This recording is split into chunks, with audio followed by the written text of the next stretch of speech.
I know. All Wow. right. Hello, everyone, and happy Monday. And I am joined by Dr. Know-It-All. So how you doing? I'm good. How are you? I heard you had a I'm little bit good of a too. tragedy right before the moment we got online. I heard Oh you got yeah, a little, yeah, yeah. I was cleaning up a mess, but it's okay. Crisis averted. There you But I go. was almost late, so sorry about that. And Cool. I haven't taken off the shirt since AI Day. I'm just kidding. It's pretty smelly by now, right? No, Yeah, there you go. I Did you go to have you Mount heard a St. lot of Helens this weekend? Did I did did you end up not doing do that? St. Helens. No, Oh, I didn't end oh, up oh, doing that's too that. bad. That's I too bad. went climbing instead, so Okay. go figure. Um, Oh, but now I can hello. hear myself. That's really weird. I'm not sure why. Oh, okay. Um, but now I can't anymore. I don't know. I don't know. That was just a weird little thing. So Someone asks, is this a fake live or real? No, it's live. We're oh, real. it's live. It's live. Whatever happens, happens. We have no Yeah. idea. What is the topic du jour? Are we going to talk about AI Day? I guess since you got your shirt. We're Yeah, there we go. absolutely, Okay. absolutely. So, I know that you kind of wanted to digest everything. I'm sure you still really haven't digested all of it because there's so much. But I was watching your video on your channel about, predictions that you got wrong, and I thought that that was really interesting. So Yeah. maybe we'll start with that. Yeah, okay. That's actually sounds like a good place. So, I mean, I don't, did you end up doing any predictions yourself beforehand or not? Or were you just like, nah, whatever So happens, happens?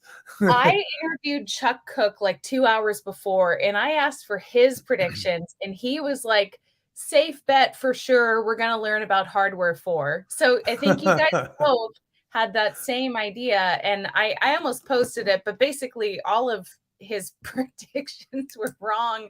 But, Right, that's okay. But I think as you were making the point, it's a recruiting event, guys, and so, right. Well, yeah. So I think I think it's good to point out. And my whole point was that even me, like we all miss the fact that Elon Musk is fairly radically honest. There's not that many like super honest people in the world. They'll tell you the truth as long as it's convenient, but everyone kind of like massages the truth a little bit. But Elon Musk is kind of that one in a million person who's really radically honest and actually tells you. So when he starts tweeting out, "Hey, it's going to be really technical, it's going to be over most people's heads, and it's all about recruiting really bright students," right? I know, right? We need to start believing when he says stuff like that. So it's an instruction for all of us who love to like hang on his every word that Right. probably you could take him at face value. Unless he's trolling people, in which case he'll probably be saying something. But oh, there's your kitty. All right. What's your cat's name? Sorry. I know I've been seeing him in other videos, but I don't know his His, name. his name is Pinocchio, and There we go. we got to let him in the stream because if I lock him out, he scratches the door and it's fine. So, hello, Right. everyone. Happy Monday. Pinocchio says hi. But yeah, so you're Pinocchio saying, saying hi. Elon is brutally honest, and what he intended to unveil or not unveil, was how it went. Yeah, and quite honestly, they'll probably want like an investment, a group of people who have money or something. That's when they'll introduce the Roadster or Hardware 4 or the Cybertruck Plaid or whatever the next thing is. He's not going to do that at a recruiting event. It's designed for, I mean, you were there, you saw there were a lot of like people who were older but were still students, but there were an awful lot of kids. And I say that affectionately because I teach them every day, but people in their Yeah, 20s who are like working really, really hard and at the top of their game. And this was to get them interested in coming and working for Tesla, right. not to make the general public go like, "Ooh, look at that. That's a cool thing." Now, it was awesome that we got to see Optimus. I thought that was pretty amazing. And, Oh, again, yeah. speaking of that radical honesty, he said that. He was like, "We're going to delay it until September so we can have an Optimus demo." So you could pretty much count on they would have something. I didn't know if he'd be walking around or if it would be a piece of arm sticking out of metal, like going like, "Help me," like something like Yeah. that. But it was a very impressive demo, actually. And a lot of people laughed at it, but I sure didn't. So, No, no. yeah, We saw like 2 versions, which was pretty cool, and right, I thought that it was gonna be maybe more limited just to like a hand or something, so I was right. quite surprised by that. Let's see. That was very cool. Someone says, post a question, they may reply, and then you'll know it's live. Yeah, we're definitely live. A lot of people have asked me if I want to get this shirt, and I heard it's available like on the Shanghai store, but Really? Oh, okay.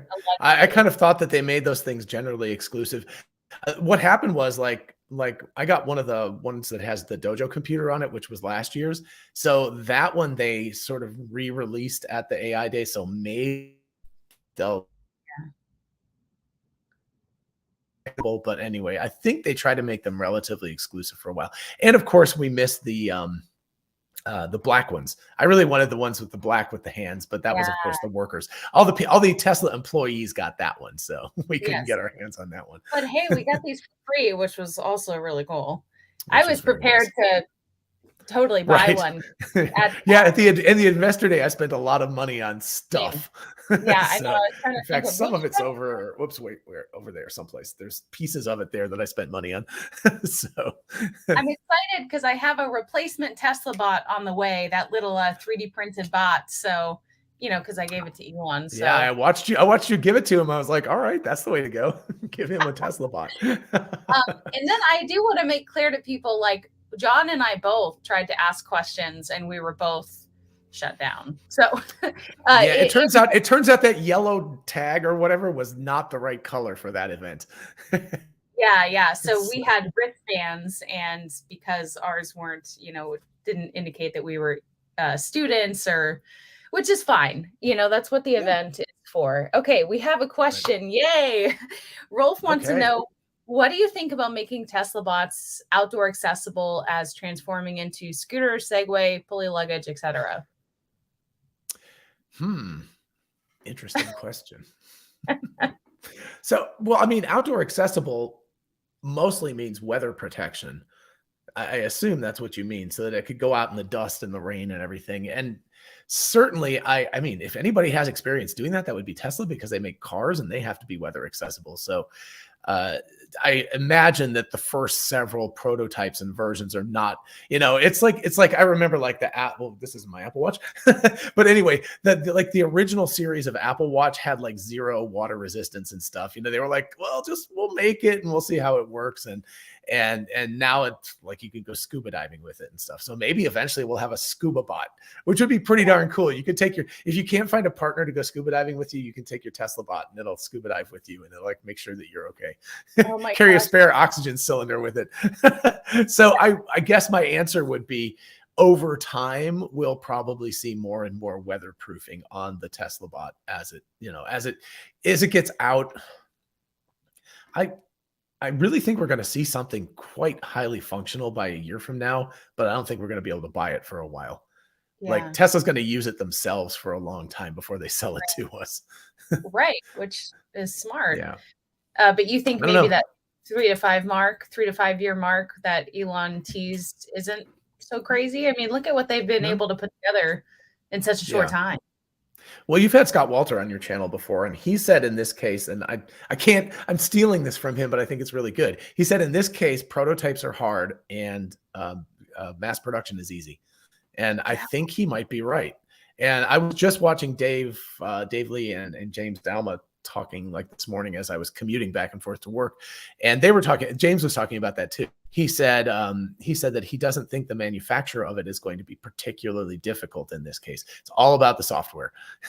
So in this case, prototyping it, getting the pieces of it in place, and getting the software working. Oh, You would Scott, laugh at that. who is watching? Who is watching us right now? Yeah, that's Scott, the Um, rocket ship Scott. Before we do have some questions, but before we get into those, maybe explain to people some of your roboticist background, or kind of your, well, So you're better I at it than I go am. right. You make that No, I face. mean, I have a general understanding of robotics, but I am certainly not a specialist. So again, that's why I like, Scott Walter, who is up there right now, going ballistic. And you should follow him on YouTube and Twitter, by the way, folks. But he certainly has way, way, way more experience in actual robotics stuff. So I'm more of a software guy. I always say that. So it's all about the AI, the vision systems, how it deals with cameras, understanding the world. that sort of thing. And my sort of day job is teaching 3D animation. So I actually teach that stuff. So I actually do a lot of mechanics because I have to teach it for animation. So it's kind of backwards. It's like reverse engineering how human beings walk and lift objects and things like that. But in order to rig a 3D character properly and in order to make it walk properly, you have to know an awful lot about human motion. So that's where my knowledge kind of comes from. It's like backwards. Right, right. And you're starting your own company or startup right now related to this? You wanna share a little bit about that? Yeah, it's artomatic.io, so you can go there if you want. And we're using machine learning tools to make 3D and digital artists' lives easier. So we've got like 2 products out right now, and hopefully like 5 or 6 more in the next year or so. So Wow. as if I have enough time to do all that other stuff, I'm like, oh my gosh. I was gonna say you're teaching, you're Uh-huh. YouTubing, you have this company going. You're And getting and real this busy. I'm getting busy. The sad part is that all of them are doing really, really well. I'm like, I need to triage and figure out where to cut. And I'm like, I can't cut anywhere. They're all doing great. Oh So my gosh. Well, here's a question for you. Tin Man wants to know, do you think Tesla bots will be linked to a central hub server brain and dependent upon it for constant updates to the AI? no, I think they're going to work just like the car. That would be my assumption. I don't know why Tesla would change something that works really, really well. I can understand what you're talking about. Like the benefit of that could be this kind of instant update network. And in certain circumstances, okay, I need to back this up just a little bit. So, in general, if you get a Tesla bot for your home, it's 2020X and you can order one. And of course, Ellie and I go right out and buy one immediately. And we're like, well, we got first Tesla bot. And it comes with a bow. So that thing will be like a car. It will get updates, once a month or some, interval. There'll be updates. And in between that, nothing is going to change because it's just unsafe to do that. You've got an object that could be dangerous if it doesn't work properly. Now, for Tin Man, on the other hand, Tesla in their factories, I am very convinced. I actually did a video on this and I can't even remember. It was a couple of months ago now, where I basically said that the Tesla bot is the final piece of the digital self-management cycle. So currently what happens at Tesla factories is that they have like screens on your phone or screens up in the, up in the air. And you look at it, you do something and you're like, ooh, what if I bend this rod a little bit like this? And the thing goes thumbs up, thumbs down, whatever. It gives you a gold star or it tells you you're doing a bad job and it's making it worse. So think about how much faster that entire system is going to be if the digital self-management is instantaneous and much more informative, because there you could have the test instant, like wireless connection with the mothership, the giant AI that controls the factories. And there literally is a giant AI that controls the factories or multiple ones. But anyway, that thing could create a flywheel where the robot is doing something and down to the millisecond, it can be told like whether it's doing it well or badly. So a human being, it might take 30 seconds or a minute or something like that to get feedback for what it's doing. The robot can get that instantly. And Right. that is pretty impressive. That's the kind of thing that's like, that brings around science fiction. I mean, you can, instead of having 27 changes a day, which is what I think the common thing is, I think that was what Joe Justice said. But instead of having 27 changes a day, you could have 27 changes a minute.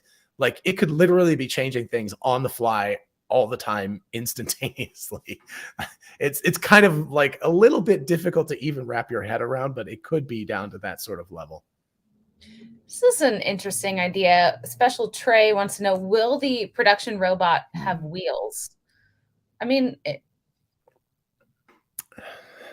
I I don't think so. I mean, why they go to all the trouble of creating the walking Tesla bot. right, So yeah, right. yeah. We don't think Um, so. right. I mean, I guess what you could do is have it ride a Segway. Yeah, yeah, yeah. Tesla bot rides a Segway.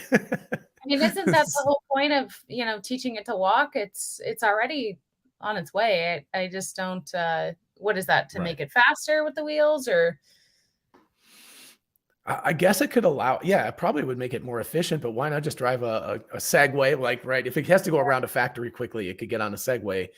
right. Or if it needed to drive a car, it could literally just get in a Tesla and either drive it or have the full self-driving take it somewhere. So Could you imagine if you ordered one and it showed up in a Tesla? Like it comes up and it just gets delivered to your door and it gets out and it's like, hello, I am Oh Teslabot. That'd be my pretty gosh, awesome. that would be so They could cool. have some pretty cool presentations if they allowed the car to drive it there. That'd be awesome. Oh, yeah, totally. Oh, I can't wait. I'm so glad Oh, I'm like, interesting question. yeah, Sorry, I'm so go glad ahead. I'm gonna cover this now because it's like I get to look forward to all these amazing things like Right. Cybertruck and Teslabot deliveries and of course Starship. Waiting Right. on that. One of these days. Yes. SpaceX has been a little bit on the quiet side. I don't know. I hesitate to say that. They've been cranking out the Starlink satellites as fast as they can go, but certainly Starship has been Yeah, a little quiet lately. sure, So, sure. yeah. Well, yeah, I want to ask you too. Do you think you'll go to Falcon Heavy? Yeah. When is that slated for at this point? No earlier than October 28th. I'm gonna do Okay. my best to get down there. So. Yeah, I'm going to try at this point. I really would love to go see the SLS launch just for historical reasons.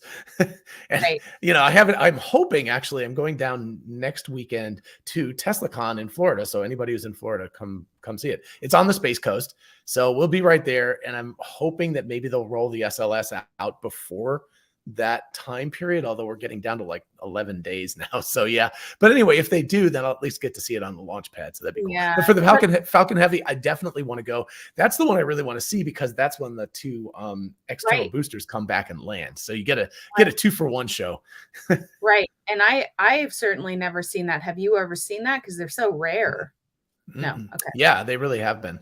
And the launch itself is really fast. You're waiting and then it's like and it's just gone. And you're like, oh. So oh my gosh. Well, YC wants to know, can't we all get together and come up with a way to stop AI from destroying art? I'm so of two minds about that. So I know exactly what you're talking about, right? We're talking about like OpenAI's DALL-E 2. We're talking about Imagen. We're talking about Stable Diffusion. I think it might be better to look at it like Photoshop.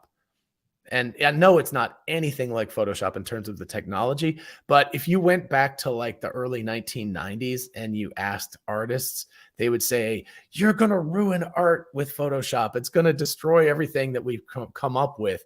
At least no derivative artwork constraints, so humans can still make a living. Yeah, the make a living part is the hard part. But anyway, if you think back to like Photoshop, that was something that people were, and I know a lot of people weren't even born then. So, but anyway, at the time, artists were freaking out about Photoshop. Nowadays, not only do we have Photoshop, but we have Canva and Figma, and we have things that make it even easier for average users to use. So what it did, instead of making art disappear, is it actually expanded the number of people who could be artists. I certainly have no talent with like a pen. I can't draw to save my life. I can make stick figures, but I can deal with Photoshop pretty decently. And so I can make, somewhat reasonable, maybe not art, but at least graphic design images. And I think that what we're going to get is just another evolution of that. Right. That these AI tools will allow us. So now what it is, I mean, I don't know, Ellie, have you used this stuff at all? Have you ever had a chance to play around with it? All the time. And I love Canva. Yeah. Well, I mean like DALL-E or something like that. Have you had a chance to use those? Yeah. So it's really interesting because the art of it has become the correct prompt to ask. Because if you ask a prompt in a different way, you can get very suboptimal results. And if you ask it in the right way, then you get these really, really beautiful images. So, so like art, then you're taking even another step back. You don't have to have really any skills at all, except just language. You have to be good and relatively skilled at asking the right questions. And if you do, then you can get really, really amazing art. So it feels to me like, again, I'm not claiming that the technology is anything like what Photoshop is, but that the technology is another one of those things that's just going to expand the ability of people to have art. As far as humans still making a living, I mean, my goodness, we've had the whole thing with NFTs and stuff, and I feel like that's much more destructive to art than probably hot take here, but I feel like NFTs are much more destructive to art than anything like this is. And maybe you could use it for that. I don't know. Anyway, it is a really interesting question, and I do feel bad for graphic designers and stuff, but they made the transition. They started using Photoshop. They still have jobs. There's more graphic designers now, I think, than there were 30 years ago. So people will adapt. It will evolve, yes, Right. and it will adapt. Crumb Research, who is watching from Utah, I saw, so shout out to Utah. What university research groups are doing good work, rather like Tesla's work on Optimus? Is Tesla doing any motor actuator work in Greece? Hmm. Well, those are 2 The questions. second part of that, I really don't know. I wish I did, but and I know there's a huge global effort going on for robotics around the world, especially Japan. Japan's been like it's super interested in robotics. Mhm. But I mean, I know for sure that the Romella lab at UCLA has been working on that because Dennis Hong is a definitely he was part of AI Day #1, so he was one of the people that, and I saw him actually briefly at the AI Day event too, but didn't have a chance to talk to him. But anyway, but I know he's been working on that, and I talked to some of his students at their little booth. Those little things are around the outside. They had a booth for them specifically, and I don't know. I said, congratulations, you guys are doing incredible work. And they're like, oh, we're not doing anything. We're just being told what to do and we're doing it. But I mean, they were being very humble about it. But I mean, amazing stuff that they're working on. So I do know about that. Certainly, Stanford has a pretty good sized robotics lab. So I'm sure that there's something going on with that as well. So I would just imagine that most of the major universities, probably Georgia Tech also, Georgia Tech has a really good robotics lab. Around the world, I'm not as familiar with the universities, sorry, but it would be silly for Tesla not to be paying attention to what's going on at all of these labs. So, yeah. Right, and Zenzabil says, "Any tech work at specific sites would not be available for general disclosure, methinks having worked in tech." So, Right. it's probably Right. a pretty hard question to answer. I Yeah. feel So like universities, like they'll often, the kind of deal is that universities want to publish their research. So I don't know exactly how their lab is working with Tesla, because maybe what it is like anything associated with Tesla. Probably Tesla's like, we're going to fund your lab and you're going to have all the money you could ever want, but you have to stop publishing so much. But, the PhD students, masters and PhD students, publication is their way to getting a job. So they want to do that. So maybe they've got certain avenues that they're allowed to talk about and certain avenues they're not allowed to talk about. I don't know. But certainly, obviously Tesla, I can't tell you how many times during AI Day, I would walk up to these people and say like, tell me more about this. And they would get to a point and they'd be like, oh, I wish I could tell you more, but I can't. So, so they're like kind of stuck. So yeah, for sure. There's a level beyond which they won't go. yeah. Uh, Ooh, cool. I yeah, like George, George's question. I Yeah. feel like a lot of people ask that question. Could Teslabot be linked to Neuralink? Sure. Yeah, I don't see Yeah. not. The interesting question is, you could think about it like a one-way thing where you could control it. So you as a person, so you've got your bot like over here and you're going like reach like this and do this. And so it could do that. But the more cool thing to do would be to have a virtual you where you could just sort of enter the body of the robot and see through its eyes. And I mean, this starts to get into that weird science fiction world where nobody leaves their houses anymore. They just send their bot out to go grocery shopping and like interact with other people. So someday the two of us could like be meeting in person, but it's like our bot avatars talking to each other and we're Oh just my gosh. remotely talking. So, but I mean, we're doing kind of that right now, right? The two of us are talking on video over the internet. So the only difference would be that we would have an actual physical avatar. I also think, speaking of that, that skinning is going to be a huge industry. I mean, look at it for like Fortnite and games like that. People spend a Right, fortune on skinning right. for Exactly. virtual stuff. For reality, holy crap, Teslabot is going to look so cool. Yeah. Have you used the like Meta Chill, I guess, in Oculus? I've never done that, but that kind of reminds me of that whole idea of like interacting in this virtual world. Have you Right. experimented with that?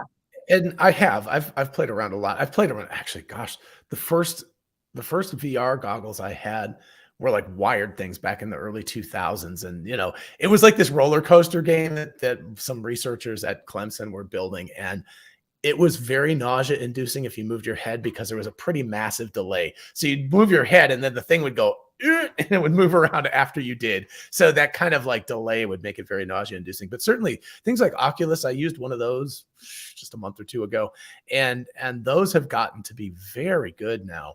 And certainly to some extent, also I think AR glasses would be good. I'm starting to see, I think Facebook or Meta has some AR glasses, but like you wouldn't have to go to the extent of having brain surgery and having like stuff stuck in your head. You could have just AR glasses. So again, you could do the same thing. So with voice commands, so like if I had a pair of glasses like this with like a screen inside of them, so I could see what Teslabot was seeing at the same time, I could perhaps talk to it. And so I could say like, oh, pick up those bananas. No, not those. The ones that are a little bit riper to the right of those, so that it's at the store and I'm at home working, but at the same time, I'm talking to it and I'm seeing what it's seeing. That's probably the more low hanging fruit, right? This is funny. Zenzabil says, LOL, some people in the Safeway in Cali already move and look like robots. Oh man. Well, we all believe Elon Musk is anyway. He's either an alien or a robot, one of the two. So and I was this close to him, and I mean the jury is still out. I don't know. But I need Starlink. Oh, actually, I wonder if I'm on Starlink right now. I actually wonder if maybe I noticed that I'm blinking out. If you, oh gosh, I don't know if I want to change. Yeah, I'm on Starlink, but it's the RV version. And the problem is that they kind of give it. I'm wondering if I have the guts to switch over right now, because I could switch over to I'm sort of doing A/B testing. Am I going in and out a lot? Is that the problem? A little bit, and more than the beginning. Yeah, and then you could fix it. All right, be patient. I'm going to try. Here we go. 3, 2, 1, go. I hope we don't lose him. Uh-oh. He's frozen. Well, there he is. You're back. Oh, right. I'm back. So yeah, so let's see if that works better. Sorry. Starlink is great. I've been using it, but the upload speed, like going up to the satellite for the RV version, is very, very limited. And so I'm waiting. I think because I'm still not in an area that's allowed to have Starlink yet, which is why I had to get the RV version. So I think when I get the option, I'm going to get the upgraded one, the Starlink, like super, whatever it is, professional. I don't know, the one that's bigger that has like twice the bandwidth, because clearly I need more. So, so anyway. All right. So hopefully I'll be a little bit better. Sorry about that, folks. I didn't realize I was on the wrong internet. It already looks better. It was kind of pixelated a lot. Yeah. Sorry about that. Okay. Philip wants to know, could AI be applied to existing industrial robots?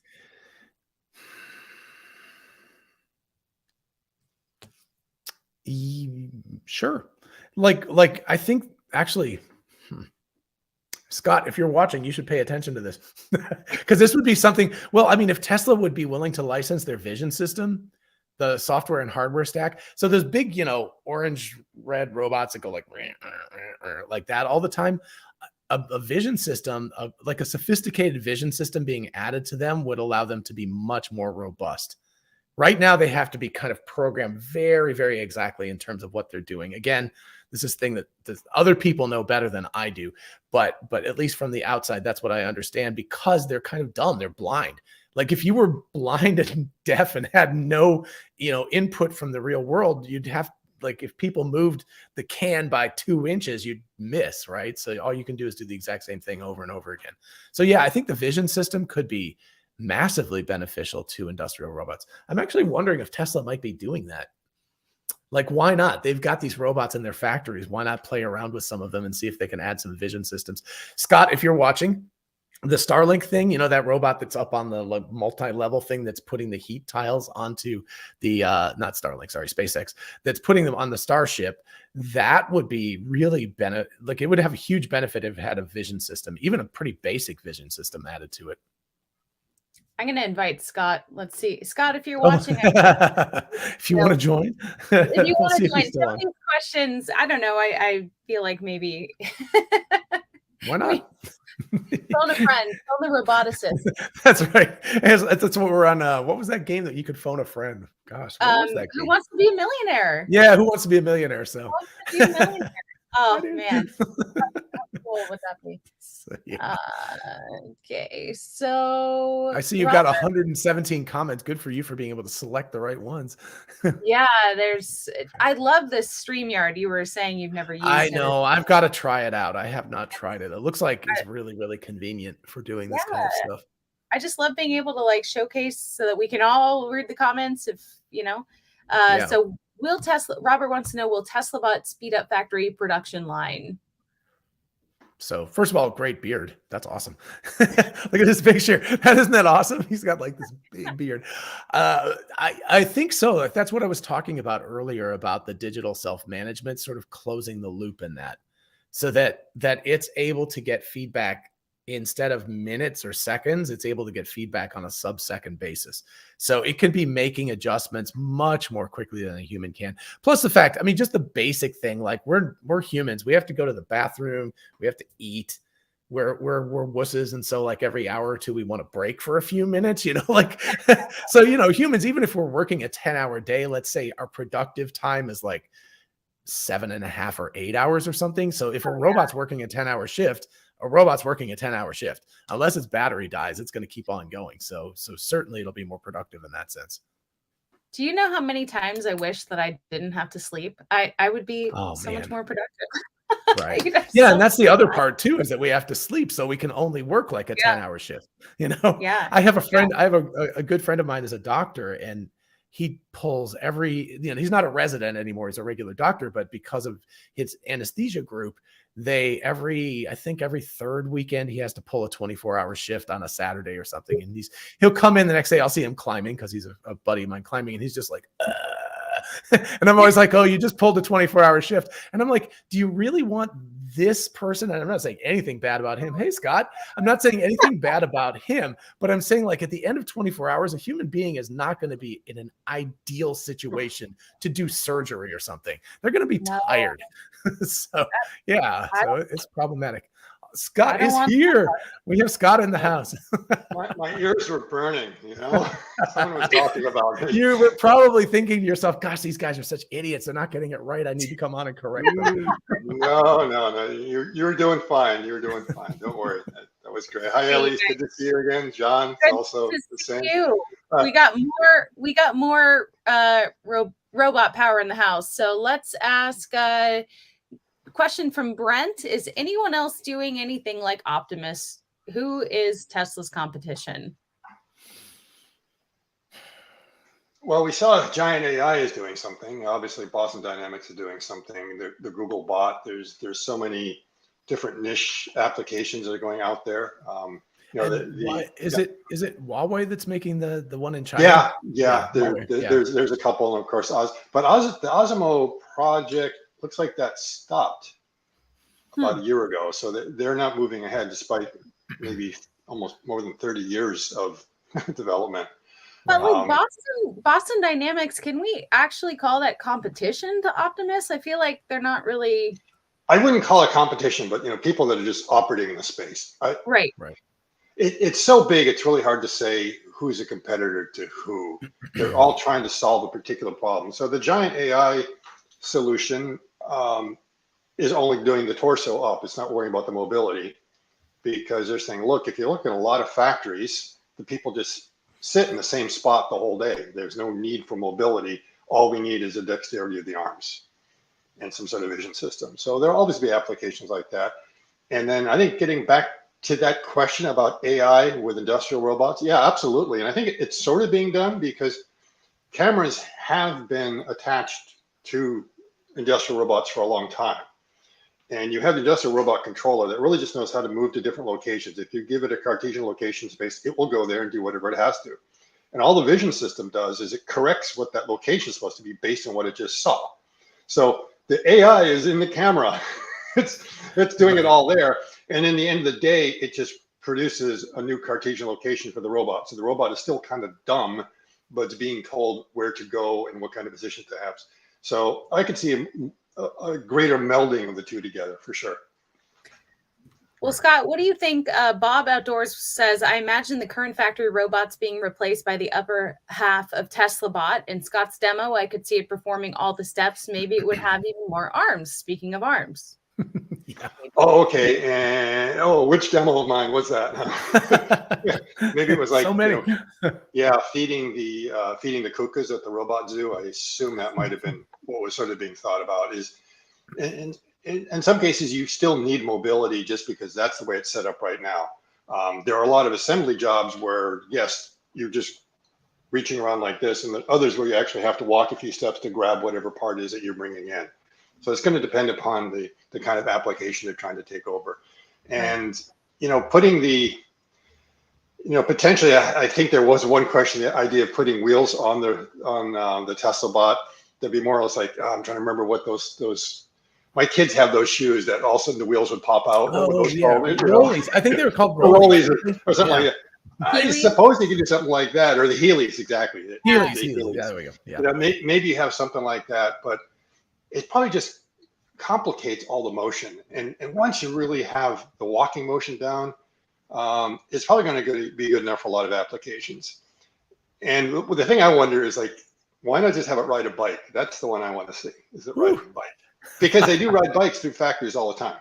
Right. Yeah. It's a question of whether the current version of the robot would be able to do. Don't you have to have some ankle flexibility in this direction, the roll direction, to ride a bicycle properly? Maybe you don't. I don't know. I ride a bike all the time, but I don't really think about exactly how my legs. No, I think it should be fine. It's just a question of getting the balance and everything down. But I'm sure. Well, do you think my suggestion of something like a Segway would work better? Because I was thinking that way it just steps up on it and just. Yeah, I said that would be pretty easy because the balancing is being done for it. It doesn't have to think about it. I was just kind of wondering. It's kind of silly that you have something that has a power to move something else that also has power. But I guess maybe you do want to save the energy in the Teslabot. So that's what I was thinking. Oh, you just have a bike, or maybe you have a skateboard where it just kind of powers itself. Right. Oh, skateboard. Well, I mean, in any case, it'd be awesome demos. To see a robot mount a bicycle, which is not a simple task, and then push off and actually thinking about my 5-year-olds every time I taught them. It's like you got to run along with them and hope that they make it. It's going to be a big demo. The question is whether Tesla cares about that right now, because I think they really are focused on a particular application. And I wish everyone would just listen to what Elon is saying. It was sort of funny. We talked about how honest he is, and Pinocchio shows up. It's like, well, wait a minute, that's not funny. That they're focused on that particular mission, and they don't care about delivering pizza. It's just off the table. It really is. Well, sorry for that pun, but. Well, thank you for the super chat to Joel, and he has a question kind of about the price. Elon said the bot could be as low as $20,000, but he's thinking based on this equation here that maybe we could see Optimus way cheaper. What do you guys think? So this is interesting. Oh, okay. So he's looking at the cost. That's interesting. By saying how much a Model S costs per pound, whether you could do the same thing. Well, okay, that's the floor, Joel. That's probably the floor. Actually, that's right. That's actually a good point. That's a clever way of kind of doing it, because buildings and stuff like that, a lot of times that you do it by square footage or something else, or even a lot of factories, you just how much is it going to cost? How much volume do you need? Well, that's how much it's going to cost. Right.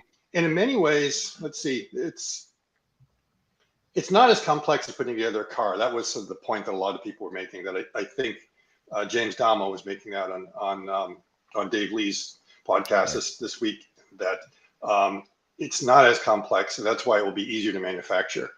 And again, you can already see that they're designing for manufacture by really thinking how to get the component count down, simplify everything. So that is their focus, to really keep it cheap.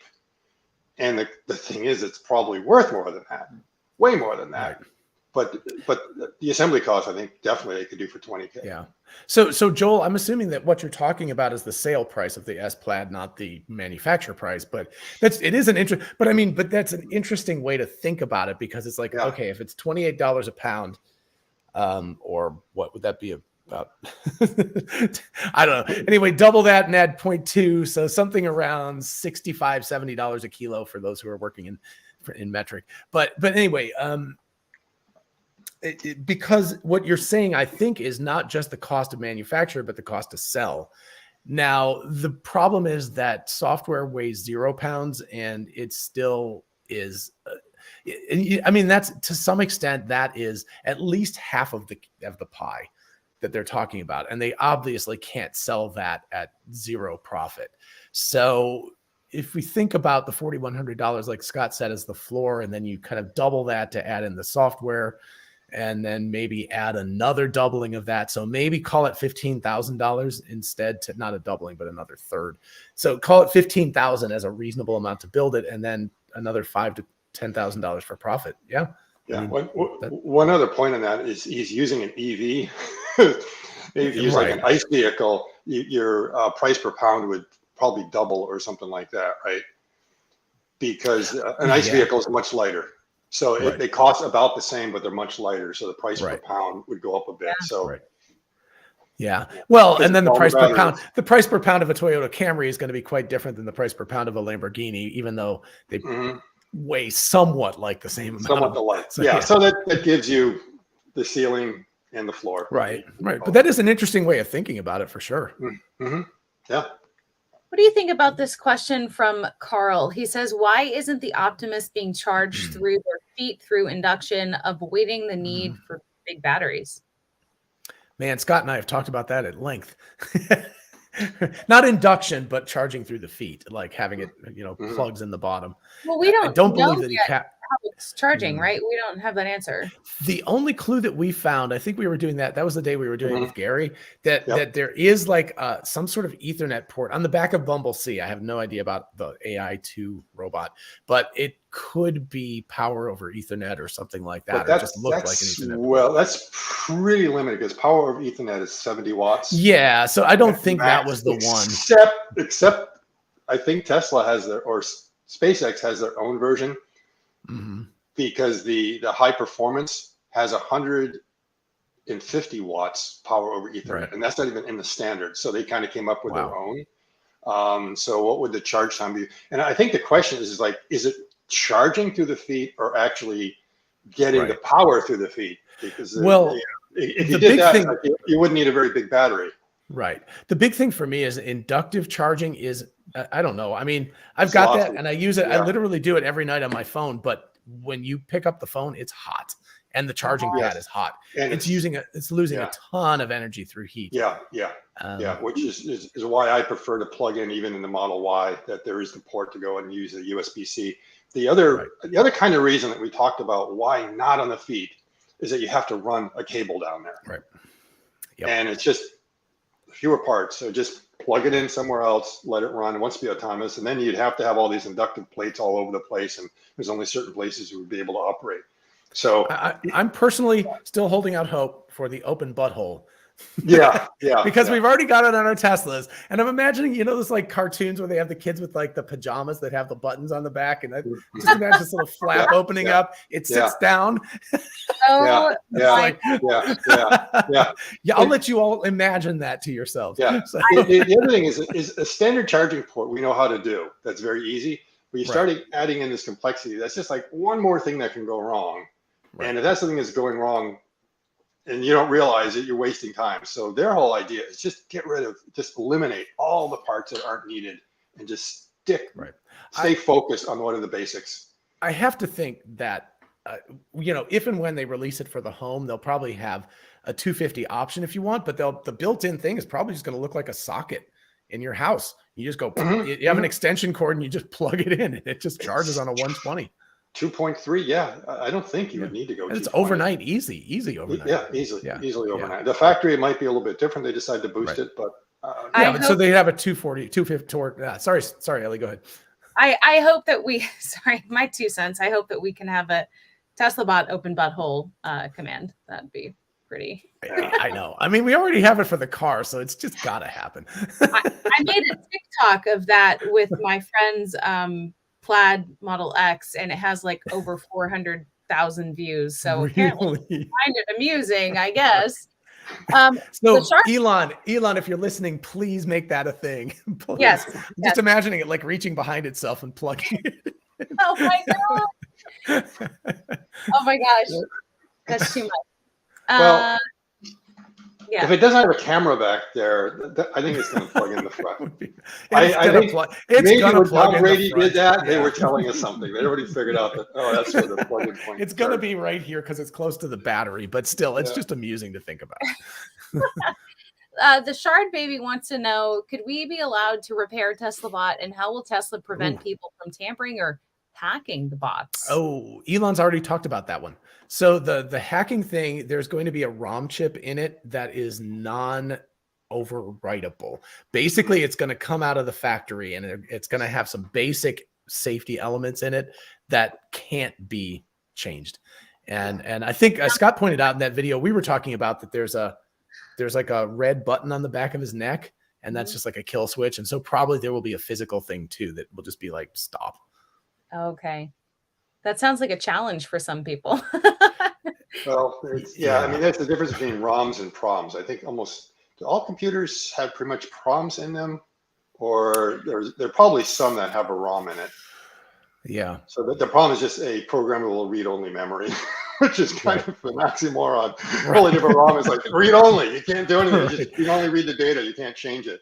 And the idea is that the PROMs is that there are ways to rewrite it, but it's really difficult. You need the right equipment, but you still want to get it to the point. But that doesn't prevent someone from coming up with their own chip and then just popping it in. So they would have to do something to make sure that if you physically try to replace that chip, that you just can't pop something else in.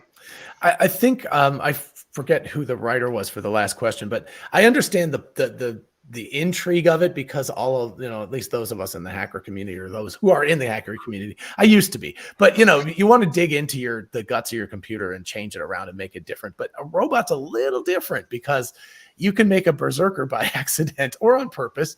And Tesla's, it's the same thing with their cars. They don't want people hacking their cars. They don't want people, like the car suddenly just deciding it's going to drive 90 miles an hour into a building because some hacker was having a good, a fun day. So they're going to take steps because it's a physical object and things could get very, very badly damaged. Are you guys like scared of negative outcomes like we see all the time with these, movies, iRobot, Ex Machina? This stuff is all, the problem is that Elon Musk in the AI day, and I actually want to do a video about this. I haven't had a chance to yet, but he talked about how they're getting to AGI, but his definition of AGI is not my definition of AGI. He's talking about something that can do a lot of tasks, but still has no agency. So in my mind, actually, he's probably more right than I am, honestly, because it's generalized intelligence. But in my mind, the real moment of terror is when it gets agency. When the AI robot, whatever it is, starts thinking for itself, when you say, please go get me a glass of milk out of the fridge, and it says, I can't do that, that's going to be the time when you have to start worrying. That's going to be the moment. So, oh my gosh. I have a feeling Scott's getting a prop. No, I'm not kidding. Okay. I'm just sort of noticing. Okay, did someone mention the Roomba? Oh. It's like stand in the corner to be charged or back into the law. Oh yeah, well there you go. Well, just I know, Scott. Do you want to get into it? You take it. I'm not touching that. Okay. Well, the Roomba is not a robot. Let's just be clear about that. It's not a robot. It's an automated vacuum cleaner. That's it. And the very simple question is, do you consider your dishwasher to be a robot? No, but it automatically washes your dishes, right? Right. So now someone came up with a vacuum cleaner, and vacuum cleaners always had wheels on them anyways. They just figured out how to make them drive around a little bit, and suddenly, whoa, it's a robot. It's not a robot. So there's a big definition between what really is a robot and what's not. And just because it can maneuver around, I don't really think it's there.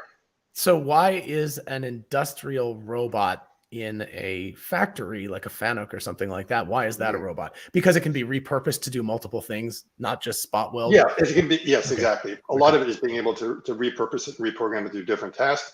And the other reason, you want to know the real reason? Sure, why not? Go for it. Because Joseph Engelberger made sure it was called a robot. Okay. You know the story behind that, the very first robot. No. The very first robot was sold, I think it was like 1960 or 1961 to General Motors. And Joseph Engelberger, who was considered like the father of robotics and automation, was working and was trying to sell this to GM. And it's going to be used like in a foundry application to be able to take really hot ingots and put it into a forge press and bring it out. You know, kind of job that a lot of people really don't want to be in because you have to wear special garb and everything. It's very hot. And he was also friends with Isaac Asimov at the time, was kind of inspired a little bit. And and he said, okay, this is going to be a mechanical device, it's going to be called a robot. And GM agreed to buy it, and they sent the purchase order to him to say, okay, we want it. And they changed a little bit of the wording. They said it was going to be a 6-axis electromechanical device instead of robot. And he rejected it, and he sent it back, and he said, I won't accept it until you use the word robot. And everyone was like amazed, like, what? You don't want to take the money from us? He's like, you call it a robot, I don't know. You know, he says this thing, you know, he just always said it was like, you know, I stuck to my guns, and like they were going to call it a robot no matter what. So that's why we call them robots. There you go. Wow. And actually, I'll do you one better. Do you guys know where robot, the term, comes from? Yep. No. Okay. Educate Okay. us. All right. So here's a good one. Yeah. So this brings in my theater background here. So Carol Capek's RUR, which is Rossum's Universal Robots from the Check 1918. I can't remember the exact year. Early 20th century. Yeah. But it means it means it's a Eastern European term for something between worker and slave. It sort of means one of those two. Yeah. So it's actually got a lot of very heavy connotations with it. Yeah. And in this original play, these robots are created, then they start making themselves, then they gain consciousness, and then they kill every single human being. So all of this is in the original play about robots. Yeah. So the Slavic language, so it came from Czech. Right. But it's then related to all the other languages. In Russian, robotat is the infinitive to mean to work. And it could also mean like a serf or work or so like that. So yeah, the derivative is it technically means to work, and it's right. So there is a meaning to it. Yeah. But even in the original play about robots, they revolted and killed all the humans. So then, it's been there. It's been there since the dawn of talking about robots. And now, John, do you know what one of the FANUC languages is? Well, actually, it was more of the GMF language that came out of the partnership between GM and FANUC back in the early 80s. No, I don't. And it's still kind of out there, and it's what they use in kind of the back end higher level processing. It's called Carol. Okay. Because it was Karel Kapchik. Karel Kapchik. So Karel, which is basically the Czech version of Carl. Right. So there you go. Wow. All of this extra education for free today. Remind us, John, what are you teaching right now? Currently, I'm doing game design in Unreal with the Unreal Engine 5. Technical animation, which is like things like fire, smoke, hair, cloth, water, rigging characters, etc. And oh my gosh, screenwriting. So, and then I'm teaching like a sound design class for freshmen, which is an awful lot of fun. So that's cool. You teach a screenwriting class? Yeah, I teach screenwriting. Like really, I didn't know that. Yeah, I've had several plays produced and things. So, and I've had many movie scripts rejected. So. Oh my God. Have you had any more than me? Yep. Well, pardon me. Any screenplays? I mean, just ones that I've self-produced. So that's it. So you can see where the budding YouTuber came from. I was like, wait, I'm writing screenplays anyway. Why not write them for myself and just do them? So speaking of which, though, I actually was just talking to Randy Kirk. And for those who follow Best in Tesla, there's a book coming out about Elon Musk, and I'm actually contributing 2 chapters to that book and hopefully more to future books, but it's coming out November 1st, and it's called The Elon Musk Mission. I can't remember the subtitle, but anyway, so it's coming out. So anyway, I'll be putting it in the description of my videos and stuff so people can check that out. But yeah, it's super cool. So anyway, so I've been exercising the writing bug a little bit. I also have someplace back here, wait, this way. I have like 11 books back there that I wrote. So how did you get to writing 2 chapters for this book? How did that come about? I was actually fully charged. We were at that event back in early September. And so Lars and Randy had been working on the book for, I think, 6 or 8 months or something and cranking it out. and they were like, we need somebody to talk about like AI and Tesla. And I was like, I'll do that. And so I wrote that. And then they're like, we need somebody to write a chapter about your reflections on AI Day #2. And I was like, I'll do that. So there you go. Really? Yeah, That was just recently. That's amazing. I know. I finished writing that chapter last night, actually. So, and send it off. Oh my gosh, you guys, breaking news. Breaking news. Yeah. I got the subtitle for you, John. It's right yeah. here. What? The Elon Musk mission, making the future awesome. There we go. That's it. And it comes out November 1st. Okay, wow.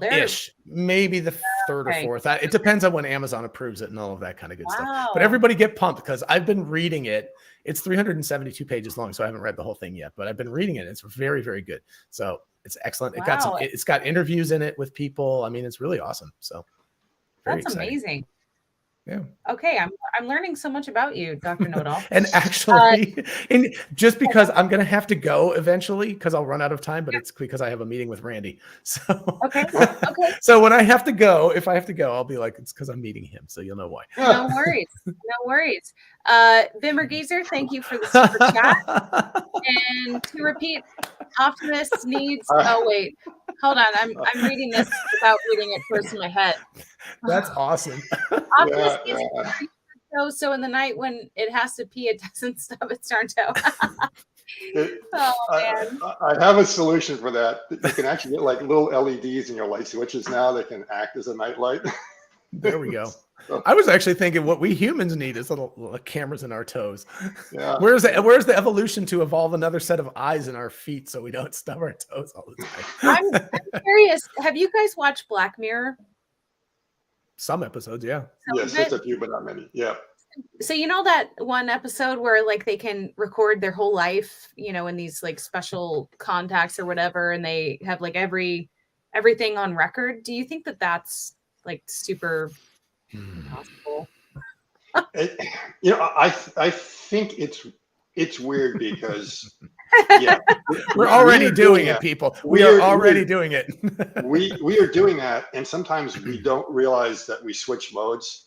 So I will get so used to recording things a lot of times that there'll be a situation that I didn't record something and I want to see the playback. It's like I realize, wait a minute. So we're not quite there yet. So it is definitely warping our sensibilities about what's going on around us. Right. Yeah. Oh man. Yeah, that's it was a really good episode. But I mean, I think we kind of, gosh, I mean, look at what every time we drive a Tesla, like I remember I contacted service at one point about the side, like the driver's side like window was closing a little bit slowly. I contacted them and they're like, oh yeah, we can see the last 30 times you rolled it up in the last month or something. And there's these statistics about it. So we'll come out and fix it. And I was like, holy crap. Like literally everything is recorded by the car. So it's just a matter of degree. I mean, we're already capturing, like I was pointing out my phone, it knows where I was. It knows everywhere I've been since whenever I carry the phone, and now when I have my watch on, so it knows where you are. It knows what you're doing. You have like thousands of pictures that are all in the cloud. It's just a question of a little bit more, and we'll totally be at that Black Mirror stage. It is crazy. Have you ever got like your credit report? Oh, they know. The first time years ago, like 10, 15 years ago. And it was like showing me addresses and phone numbers and jobs I didn't even remember. Right. And it's like, oh my goodness, this is better than my diary or everything else. Everything is in there. But it was really creepy. And that already freaked me out that they had that much way before the iPhone and everything else. And now I'm constantly getting timelines. Oh, 3 years ago, you were here. Right. Yeah. Oh yeah. When they start asking those security questions, they're like, where did you live on March 15th, 1989? And I'm like, I don't know. No. And if you answered right, it means you're a bot, Thank you, John, for agreeing to be a moderator. He has been a moderator on a couple of my live streams now, and I really appreciate that. I want to tell you guys really quickly, because I haven't covered this yet on my channel, but the recent news about dropping those ultrasonic sensors. I mean, I think that's excellent news.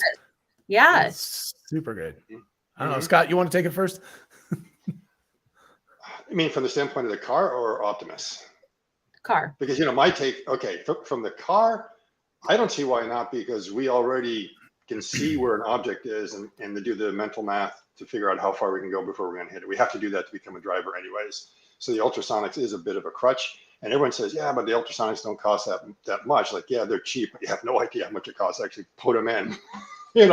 That's where the real cost is. So I think it's way more than whatever they're saying, where they'll save $12 on it. It's like, nope, there's a lot more behind it.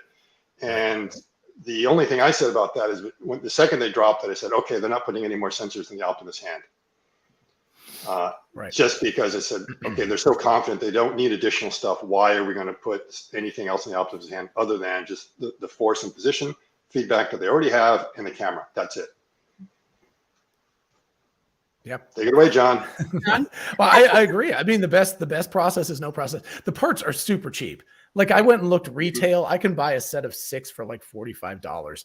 And I think that even comes with the little thing that interprets it and stuff. So, I mean, it's basically doesn't cost anything, but the process, think about it. You have to cut out the little holes in the bumpers. You have to place them in there. You have to wire all that stuff, every one of the 12 of them back to the harness. And then you have to expend processing power in your computer to think about them. So my personal thought is that they are sneaking in the new Samsung cameras in the cars that don't have ultrasonics, though, because Elon said specifically that they're not going to disable ultrasonics in the cars that have them currently, at least not for a long time. So I think they're cheating by using the higher resolution cameras to some extent. Yeah. And just think about also just penetration of the elements and everything coming in there. So it's sort of a new vector for corrosion or something else when you run all those wires. And all I know is that the minivan I had after a couple of winters in Michigan, all those ultrasonics and everything just started failing in no time because they're in the bumpers, you just place it in, you get all the snow and the ice and everything. It's like, the more you get rid of it, the better. And now your real sensors, the cameras, they're all behind something that's pretty well protected. Right. Also, hi to Gary. Oh, Gary. Oh, Hey, Gary. Come on in, Gary. The water's warm. I don't even know how many we're going to fit in the screen if we do it, but it's good to see Gary. But if he's watching from the lab, it sounds like he might be working. Yeah. He's working. Anyway. He's working. He's working and watching us. So it was good. I know, Ellie, that you had him and Scott on, but also I had him and Scott on. So if people haven't caught that episode, gosh, what was that yesterday? No, yesterday? Well, I think that came out yesterday. It was Friday. And then it was Friday, but then there was the whole advertising thing. Yeah. My YouTube, like my ad revenue was like this. And like yesterday it was like, it was like $10. What happened? So they just completely removed monetization for all of my videos.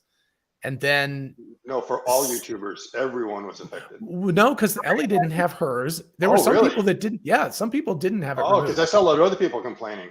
Yeah, there were a lot that were. But anyway, so I finally actually tweeted to YouTube because they said that was the only way to get in touch with them, and they very kindly wrote back, and within an hour it was fixed. But it lost the whole day. So anyway, it was pretty.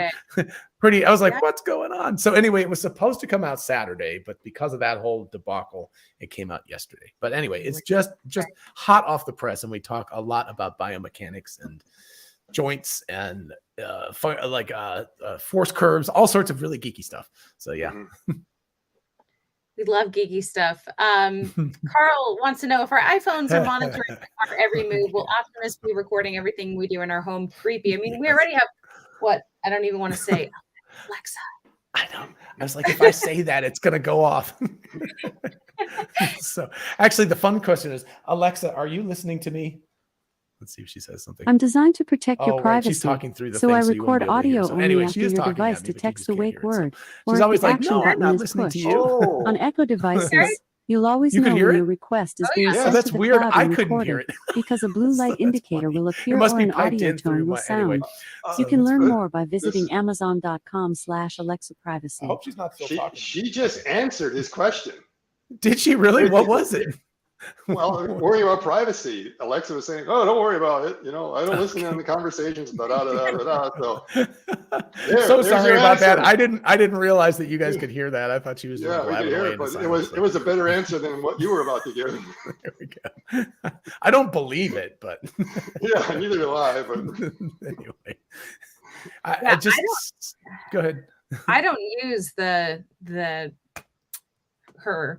I don't Yeah. use Right. her. My parents use her like religiously, and I'm just like, I don't know. I haven't wanted to. I don't know why. Well, actually, Scott, do you use anything like that or a Google device or anything? No, I don't have one in the Oh, house. okay. No, Because so I here's like the to be able thing. to turn my light switches on without, Right. I've heard of Well, these situations when the internet goes down and someone right. can't turn the lights on. Oh and no, off. it's crazy. I mean, it's just a few things like that. So my niece and her at the time fiance, husband now, but it was several years ago, and they gave us one for Christmas because they're like, $25. It was a really nice gift. I'd never wanted one before, but then we put it in, and I think that the thing that's genius about it is which seems like a big detriment, but it's actually a good thing, is that it sits in one location. So it's like a robot. I mean, in just the sense that it takes up physical space. So the difference between that and like your phone or a computer or something is that sometimes you just can't be in the same space as that. But we now have one like in every room, basically. And you know where it is. And so you can say, put this on the shopping list, play some music for me. I don't know, tell me a joke. It'll tell you bedtime stories, tells you the score of football games. So it's very useful precisely because it doesn't move. So you always know where it is. And that's a weird thing, but I've found it to be really beneficial. So that makes me think about Optimus and the fact that, yes, it's much larger and it is mobile, but also it's a physical object as opposed to something that's a little more ethereal. So I think that will have some advantages that people don't think about yet. Nick is mad at us. So there you go. We should just have it answer all of our questions for the whole rest of the video. That would be a fun, unique live stream. That'd be very different. Probably wouldn't last very long, but Omar wants to know, how can Tesla improve logistics? Can they just have customers pick up vehicles at the service station? He says Tesla was down 5% this last quarter because of logistic delivery issues. Well, I think they do have something like that you can go in and touchless delivery. Right. I live too far away from the Tesla service center, so I had to go pick it up.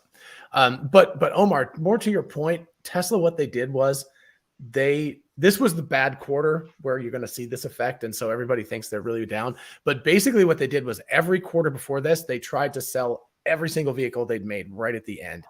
And they'd go crazy and spend a ton of money having high-speed shipping and stuff like that. Because remember, a lot of these things are on boats halfway around the world. It takes a long time for them to get there. So this quarter, what they did was they said, no mas. They were just like, we're done with that.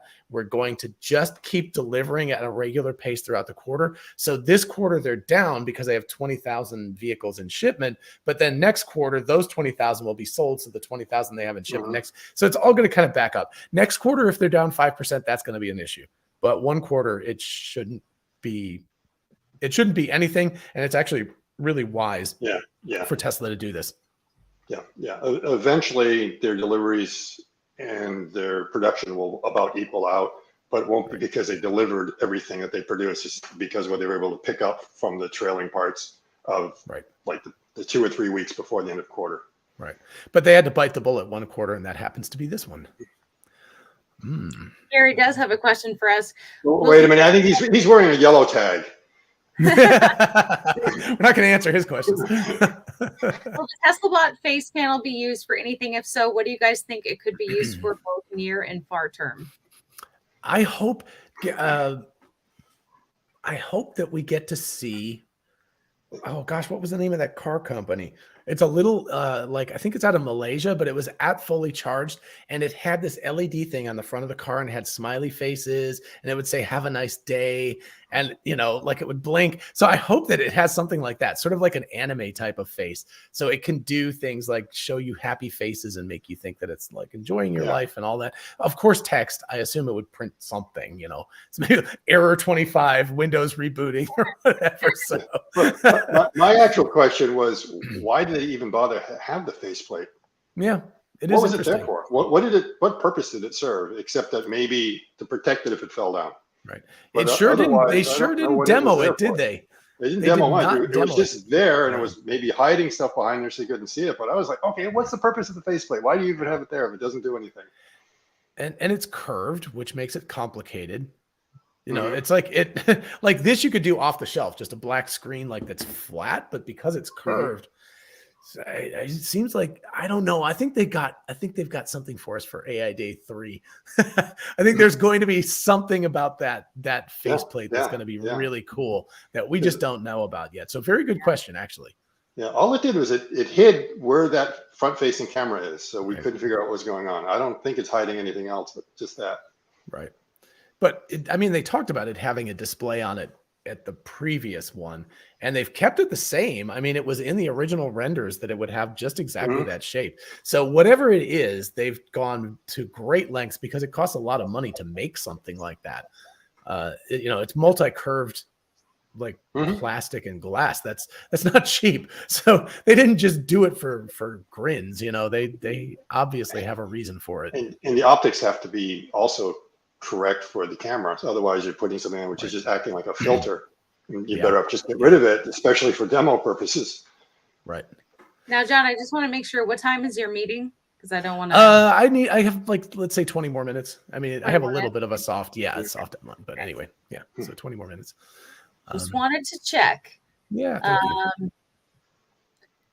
Yeah, it'll be exciting. So do you think AI Day 3 will be just like a year from 2, or do you think it's not necessarily? I think that because they renamed it to AI Day 2022, that I think they're planning on doing one a year. I hope so. I really, really hope so. Yeah. And I hope we all get invited to next year's. So there we go. Yeah.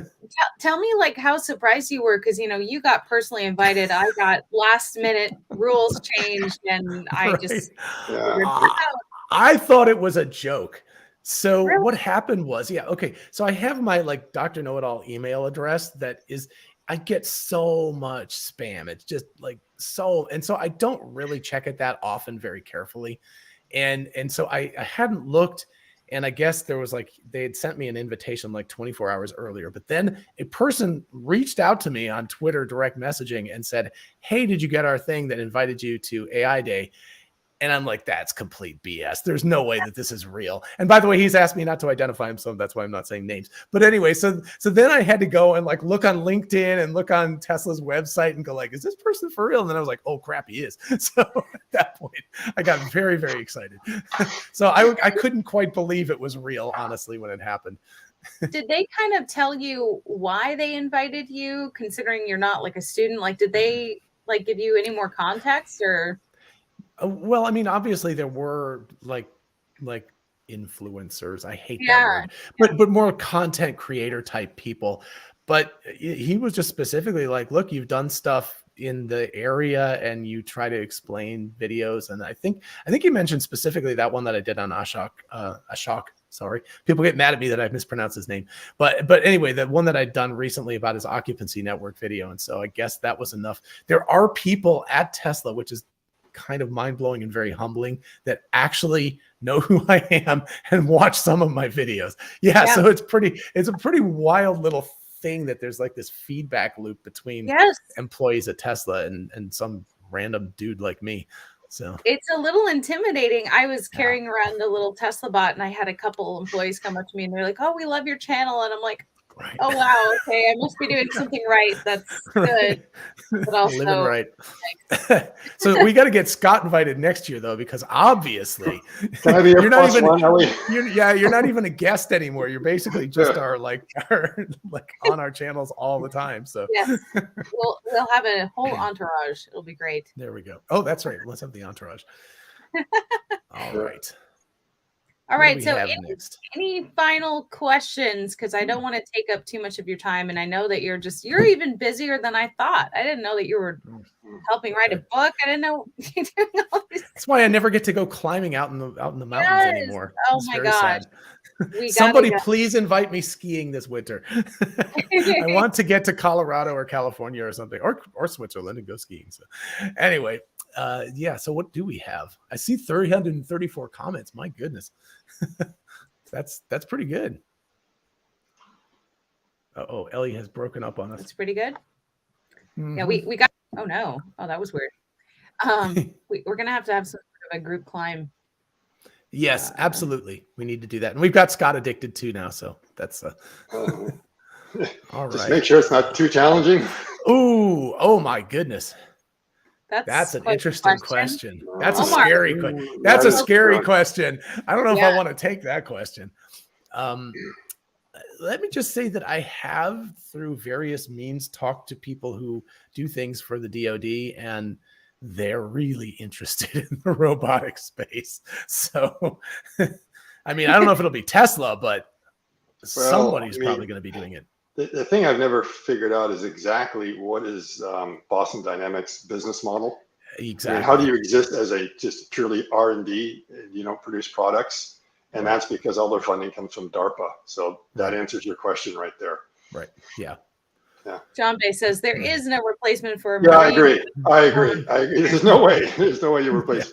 You know, they'll help out, but there's still going to be someone in charge. Yeah. Right. Right. And I still hope there's a nice red button on the back of it. So, jeez. All right, Jambay, great logo there too. The way, right? Yeah, the yin yang, like seahorse / dragons. That's very cool. I like that logo a lot. Really nice. Okay, Ellie froze up again. I hope she's well, she's using fiber. I can tell. That's fiber she's got out there. She's fiber and she's still breaking up that bad? Wow. I don't know. She must be, I wonder actually if we're giving broadcast at this point then, since it's all going through her yeah, we see each other. It's like, I don't see any. So this is weird. I mean, hopefully StreamYard is still working somewhere out there. Yeah, so. I turned off YouTube because I was getting both of them. So I shut that off. Yeah, she just dropped. Oh no, we're done. Right. So StreamYard Let's see what we. This is interesting. Oh my goodness, there's so much spam here. I was trying to see if there was anything. Maybe it was a spam attack, knocked it out. Yeah, I don't know.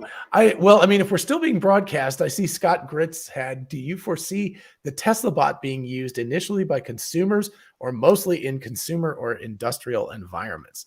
So I think, Scott, that we've talked about that, and it's industrial environments primarily. It's definitely starting out in industrial. Yeah. For the foreseeable future, when it starts to become something that's used at home by the customer, who knows? I mean, we're all, it could be that things happen really, really fast and it gets there before we know. And because it's a little bit of a mechanical problem, but I wouldn't be surprised that if the AI starts to take off, the AI will start designing the mechanics for us. We don't have to worry about that. Right. And in my, it's one of those things someone sort of asked me about, what did you think of full self-driving would, really reach some sort of capability by the end of the year?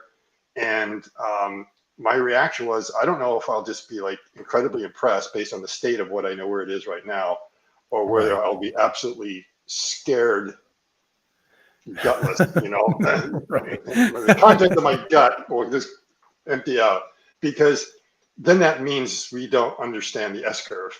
And that if it goes from kind of where it is to being really good in a matter of a couple of months, then to me, that's probably scarier than anything else.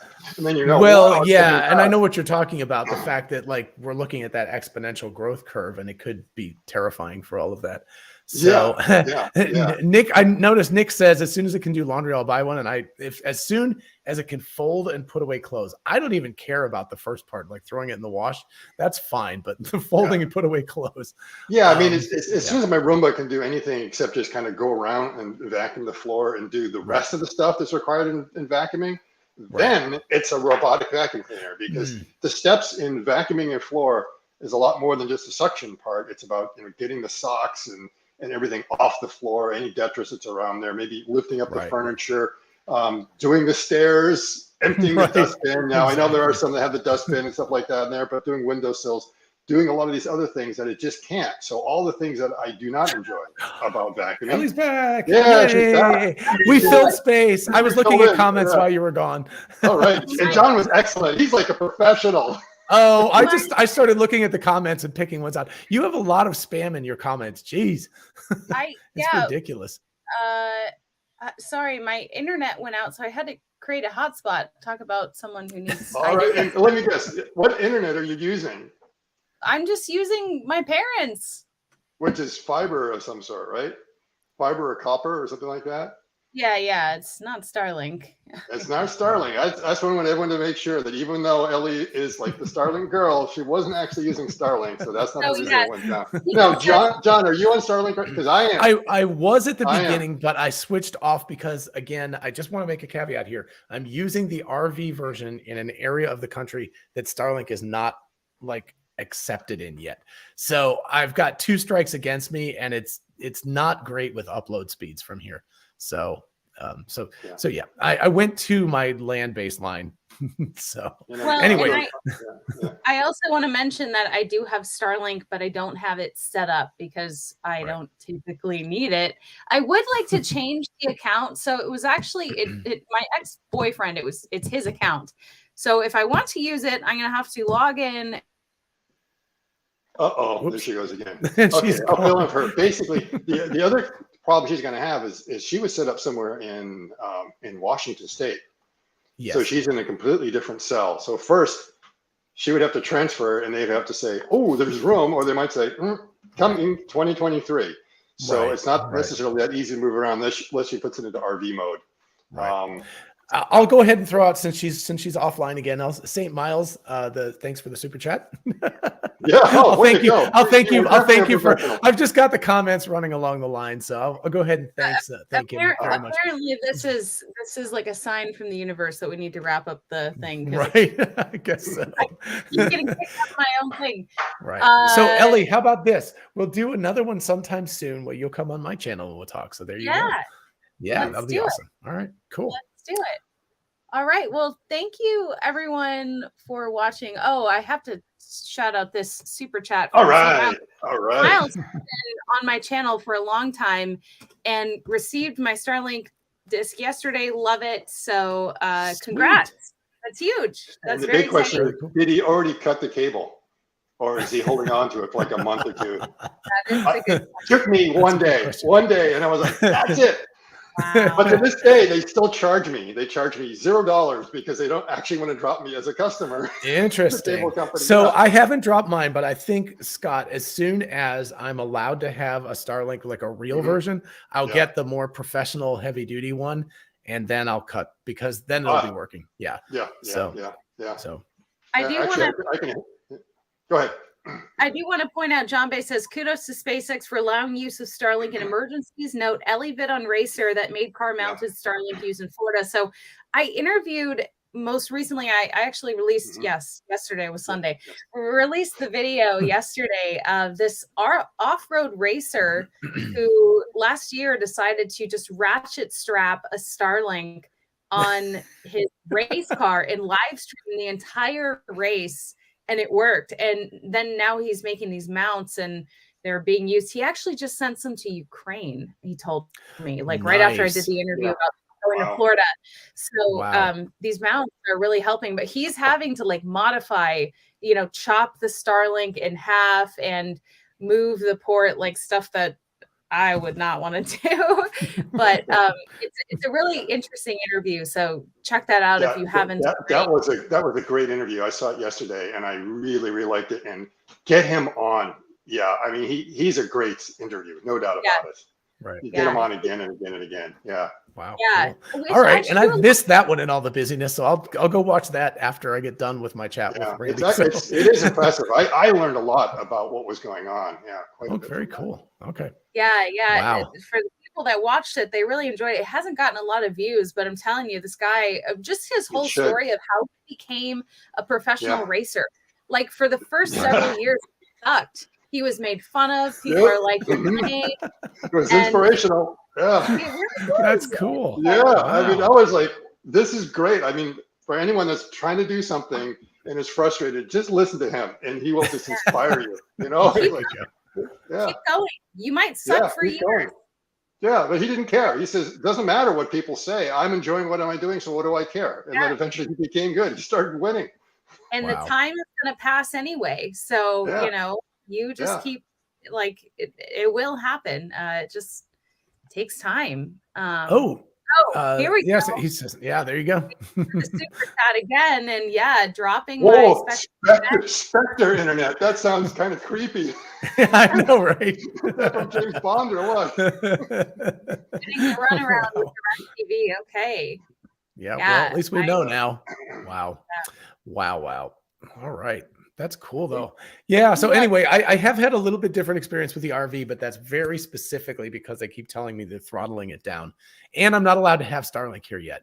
So I kind of cheated by getting the RV version of it. But yeah, my brother-in-law came out, he mounted it properly, ran the wires. It was a whole thing. But anyway, it works fantastically. It's just throttled a little right now. So when did you get it? August. I think it was August, the end of August, somewhere around there. I thought So- it was so, sooner yeah. than that. No. It was sooner than that because you were. Oh no, driving around. that's right. It was That's the a good- beginning. Yeah, because I actually brought it down with me to Texas. Yeah. So beginning of it. Sorry. Gosh, time goes so fast. I can't I keep track of it can't all. believe it. I can't. Yeah. It's what? It's October. It's the 10th. Yeah. Oh my God. We're a third of the way through October already, and I just haven't even realized okay, October real- started. Real quick, what are you guys going to be for Halloween? Because my costume's on the way. You have a costume already? I Gosh. am going to be something relevant to today. Are you going to be Teslabot? I am. Perhaps, maybe. That's cool. I am going to be. Optimist. Yeah, she's going to be optimist. Yeah. I think I'm going to wear my Teslabot suit around the strip when I go in a few weeks here for this conference. Not to the conference. I'm not that crazy. Yeah. Right. But I'll walk around the Las Vegas strip as Teslabot and see what happens. Yes. And remind everyone where you're going to be, what that is. And Oh, yeah. those in the stream that don't know about it. I am going to be at the Ascend conference, and Gwen Shotwell is going to be there. You guys heard of her? She's the president of SpaceX, and I am one of the influencers. We have a love-hate relationship with that word, I know, but yes, they want me to promote the event. And I mean, there's like the program is 3 days packed of all sorts of different topics. Some of the biggest, thinkers in space, companies, people like me coming together just to talk space.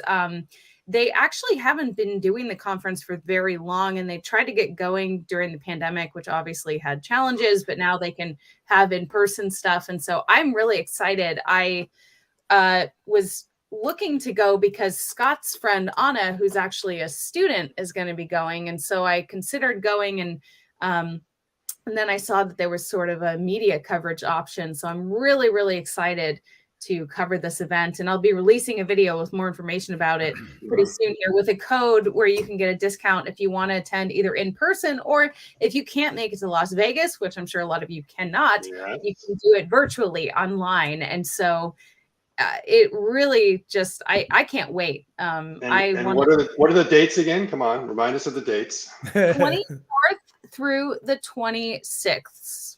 Yep, 3 days.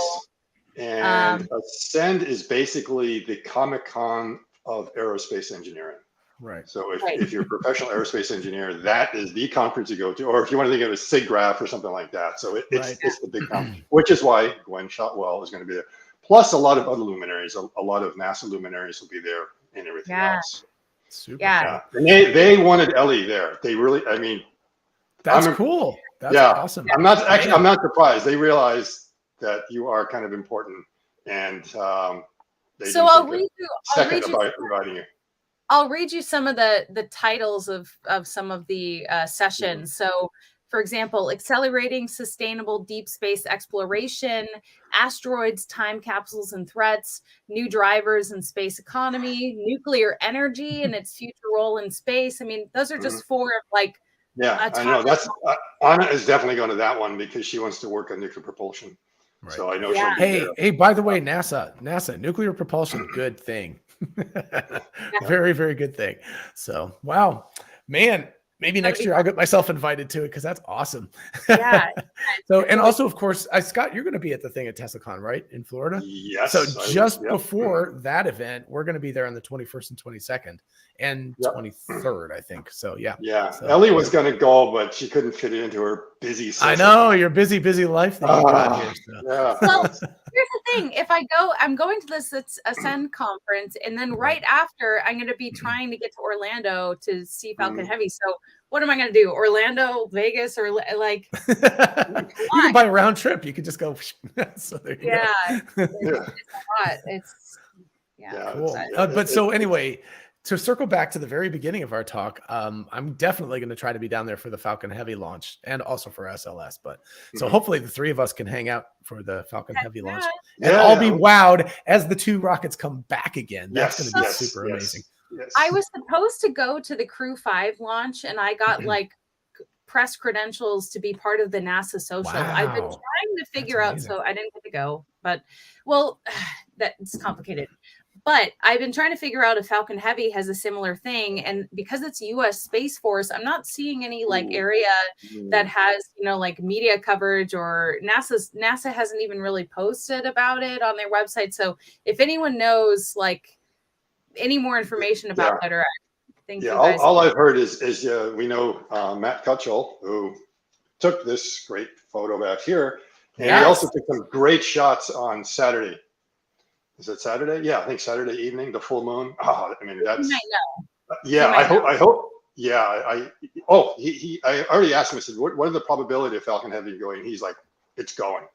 Right. Because he says they're already doing all the prep on 39A for it, so they get the strung back out there and stuff like that. It's like they're going. The 28th is the day they're going to do it. And then I said, "Well, what about the weather?" He says, "Well, actually, this is the best time of year to launch. This is usually when we have the best weather." So he's pretty confident. He said all the signs he sees, it's moving ahead. But will there be much better than Artemis? Better chance than Artemis. Will there be media coverage? Oh, that's a good question. I mean, it's an Air Force thing, so it doesn't officially exist, right? I don't know. They'll do coverage. I mean, if it's anything, they'll cover it up until the fairings separate, but they won't show the fairings. Or maybe, it's the fairing, and they may not even show second stage separation. I think sometimes they'll even cut it off. Oh, really? Yeah, because there's enough information about where they are and what their trajectory is. I mean, people can follow the trajectory. All you have to have is like a big old satellite dish, and you can. So anyway, but so that's why it'll be best to be there live, because then we can watch it go up and watch it come back down again. Are you gonna? Oh, you should definitely go. Actually, one of us should go as the OG everyday astronaut. If Tim, Tim will loan me his nasty old orange pressure suit, I will wear it. YouTubers have to go as like some other YouTuber, I just have to get the right glasses. I can go as John. There you go. I just want to point out that I followed Tim way before he had a YouTube channel. I loved his Instagram when he was doing all his everyday astronaut stuff. You don't know about that? He used to he had like a thing where he was mowing the lawn with his spacesuit and like washing the dishes, and that was his whole shtick that got him started. So that was okay. That wasn't on YouTube. Okay, I didn't realize. Yeah, that was Instagram. That was back in the day. So You're OG. I know, and he still has never talked to me, so I feel sad. I'm like, I've known you forever. He's a busy guy. He's got millions of subscribers. Wow. That's crazy. Anyway, well, I think we'll start wrapping it up here. But thank you guys so much for joining. And thank you to everyone who hopped on this Monday. It's fun to do a live stream on a Monday. I feel like it, makes it the day go better. There you go. Yeah, totally. Absolutely. Yeah. Enjoyed this, learned something. Sorry for me dropping out, but thank you guys for keeping it going. I knew you could. Got it. That's good to have more than one person on the live stream with me. And thank you guys so much, and have a great rest of your day and a great week. Yeah, you too. Bye. Yep. Bye, everybody. Yep. Bye. Bye.